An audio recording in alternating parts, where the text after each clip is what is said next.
नमस्कार साथियों, आप सभी का स्वागत है आपके YouTube channel RBS school online में। मैं सुखलाल आपके सामने लाया हूँ एक महत्वपूर्ण टॉपिक संधि। आज हम संधि के बारे में पढ़ेंगे। संधि का देखा जाए तो वैसे सम प्लस धा प्लस की प्रत्यय से बना हुआ होता है संधि।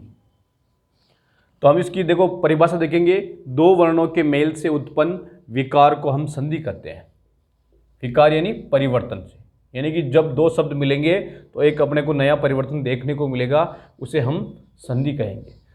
जैसे देखेंगे हिम प्लस आले बराबर हिमालय, इसके ए और आ में संधि हुई है। और उसी प्रकार हम देखेंगे महा प्लस ईस बराबर महेश है, महा प्लस ईस है बराबर महेश है।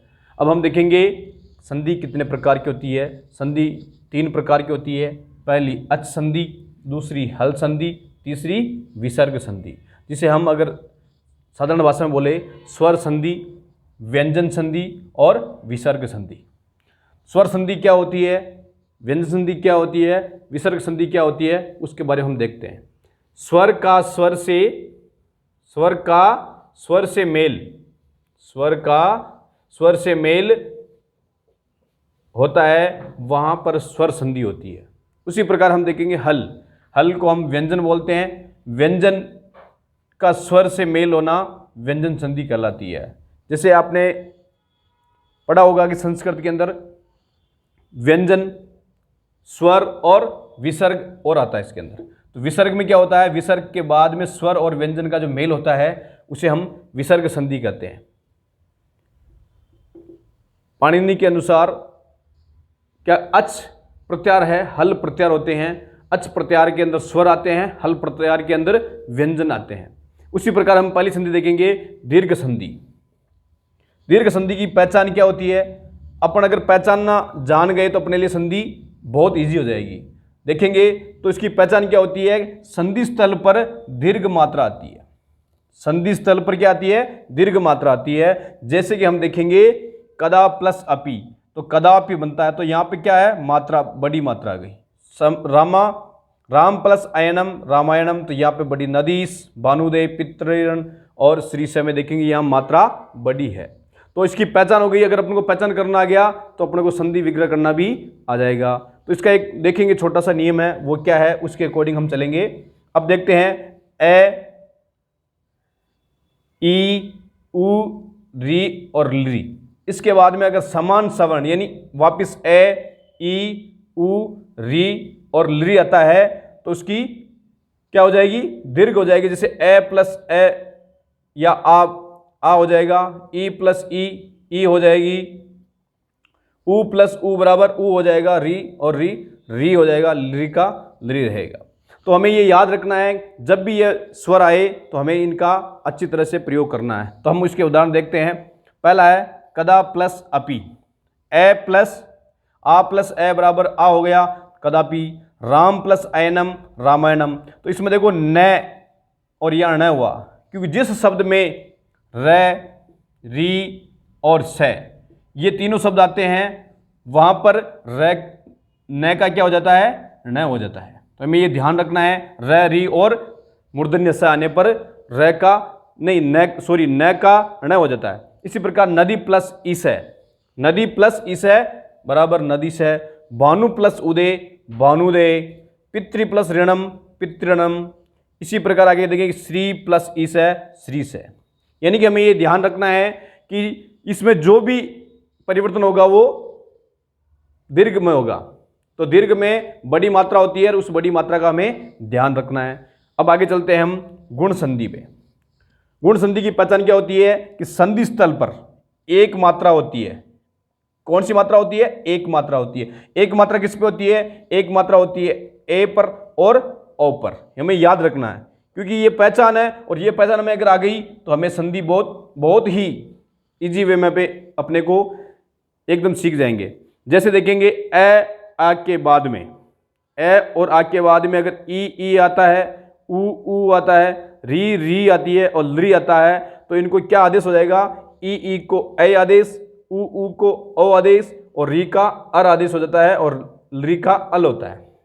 तो इसी प्रकार हम देखेंगे उदाहरण, परम प्लस ईश्वर है, परम प्लस ईश्वर है, परमेश्वर है, तो ए प्लस ई बराबर ए। तो हमें याद रखना है, यहाँ पर देखो एक मात्रा आ रही है, यहाँ पर भी एक मात्रा आ रही है, तो हमें इस मात्रा का हमें पूरा ध्यान रखना है। लंब प्लस उदर है, लंबोदर है, ए प्लस उ बराबर ओ, लंबोदर है। मास प्लस ऋतु, मास प्लस ऋतु, मासर्तु, इसमें देखो अर आदेश हो रहा है, अर आदेश हो रहा है, इस कारण क्या बन गया, मासर्तु। इसी प्रकार अन्य उदाहरण देखेंगे, त्व प्लस तव प्लस इव, तव नहीं है, तव, तव प्लस ईस बराबर तवेव। उत्तम प्लस ऋण उत्तमरण। इसी प्रकार राजा प्लस ऋषि राज ऋषि है। ये इसके महत्वपूर्ण उदाहरण है और इसका हमें पहचान याद रखनी है। अब हम आगे देखेंगे अगली संधि, वृद्धि संधि। अब हम देखेंगे साथियों अगली 3 भेद इसके। पहला है वृद्धि संधि। वृद्धि संधि की पहचान क्या है, संधि स्थल पर 2 मात्रा आएगी, ऐ और औ, ऐ और औ। तो इसका हम देखेंगे कि इसकी देखो जो इसका हमने एक सूत्र बनाया है, इसका जो फॉर्मूला है, ए प्लस आ, ए या आ के बाद में ए और ऐ हो तो ऐ आदेश होगा, ओ हो औ हो तो औ आदेश होगा। ये हमें ध्यान रखना है, इसी के बेस पर हम आगे बढ़ेंगे। उदाहरण देखेंगे, जन प्लस एकता, ए प्लस ए प्लस ए, तो क्या होगा, ऐ, जनैकता, क्या बनेगा, जनैकता बनेगा। महा प्लस ओजस है, आ प्लस ओ बराबर औ बनेगा, तो महोजस है, क्या बनेगा, महोजस है। सदा प्लस एव सदैव, सदा प्लस एव सदैव। धन प्लस ओ गए धन हो गए। अत्र प्लस एव अत्रेव। पुत्र प्लस एषणा पुत्रेषणा। ये इंपॉर्टेंट उदाहरण है, इसका अपने को ध्यान रखना है कि इसमें क्या रखना है, ध्यान अपने को, इसमें 2 मात्राएं आएगी। जहां पर भी ऊपर 2 मात्राएं दिखे वो कौन सी संधि होगी, वृद्धि संधि होगी। अब हम देखेंगे यण संधि। यण संधि की पहचान क्या होगी, संधि स्थल पर जो आधा अक्षर होगा वो ये और वै से जुड़ा रहता है। जो भी अपने को शब्द मिलेगा, जैसे ध के पीछे यह है, ध के आगे वह है, और जैसे आगे देखेंगे जितना भी अपने को आधा अर्थ दिखेगा वह है, यह है, तो सारी चीज इसमें अपने को आधा अक्षर ये और वह के साथ मिलेगा।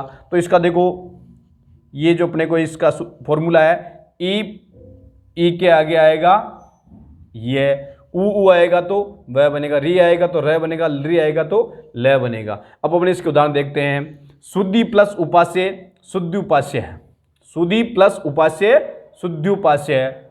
मधु प्लस अरि मध्वरी। मातृ प्लस आ गया मात्रा गया मात्रा गया। लृ प्लस आकृति लाकृति।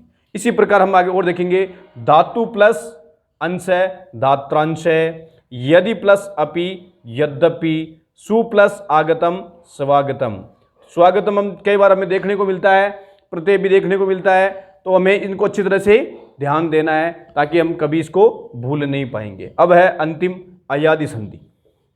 अयादि संधि की पहचान क्या होती है कि संधि स्थल पर अय आय औ और आव की ध्वनि होती है। देखो यहां देखने को नहीं मिलेगा, यहां पर जब हम ये शब्द का उच्चारण करेंगे तो इस उच्चारण का हमें आभास होगा अय आय औ और आव में।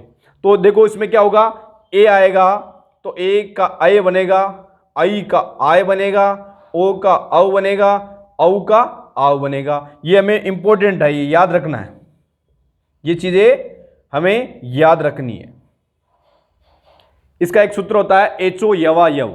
संस्कृत के अंदर इसका सूत्र आता है एचो यवा यव। उसका अर्थ होता है ऐ का अय आदेश होगा, ऐ का आय आदेश होगा, ओ का अव आदेश होगा, औ का आव आदेश होगा। अब इसके उदाहरण देखते हैं। कवे प्लस ए कवये। गे प्लस अक, गे का क्या होगा, ऐ का आय आदेश होगा तो गायक है। और भो प्लस अति, ओ को अव आदेश होगा तो भो का क्या बन जाएगा, भव, भव ये हलंत होगा तो भवती बन जाएगा। नो प्लस ओ, नो का क्या होगा, औ की मात्रा नौ, नौ का क्या होगा, आव, आव बनेगा तो नावो। ये चीजें हमें ध्यान रखनी है। और इसके हम अन्य उदाहरण देखते हैं। ने प्लस अनम नयनम, आय आदेश हो गया। से प्लस अनम शयनम आय आदेश हो गया। भो प्लस अनम भवनम अन आदेश हो गया। हरे प्लस ए हरे। ये इस प्रकार हमने देखा कि सारे महत्वपूर्ण उदाहरण के द्वारा ये चीज़ें हमने देखी है। अब हम अगले वीडियो में देखेंगे व्यंजन और विसर्ग संधि। तब तक के लिए सभी साथियों को बहुत बहुत धन्यवाद। अगर किसी भी साथी को कोई अगर समझ में नहीं आया हो तो कमेंट सेक्शन बॉक्स में जाकर उसमें कमेंट करें, ताकि हमें पता चलेगा कि कुछ उदाहरण हैं वो भी देख पाएंगे। और सभी साथियों से निवेदन है कि सब्सक्राइब करें, लाइक करें, शेयर करें। धन्यवाद। जय तु संस्कृतम, जय तु भारतम।